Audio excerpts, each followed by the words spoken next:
જેની સાથે, જેની પાસે બેસવાથી, જેની સાથે વાત કરવાથી લાભ થાય. લાભ ક્યાં જોવાનો? તો કે લાભ ભજનમાં જોવાનો. ક્યાં જોવાનો લાભ? ભજનમાં જોવાનો. કે જેની પાસે બેસ્યાથી ભગવાનમાં હેત વધે, ભગવાનના ભક્તોમાં હેત વધે.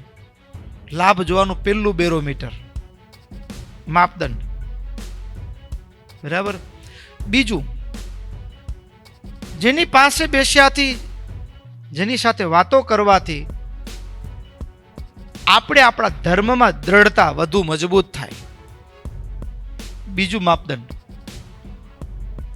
આપણે પૂજા કરતા હોય ને કોઈક સાથે બેસવા ઉઠવાનું થાય ને ધીમે ધીમે પૂજા બંધ થઈ જાય તો એ લાભનો વેપાર, એ મિત્રતા લાભની નથી, એ ખોટની મિત્રતા છે.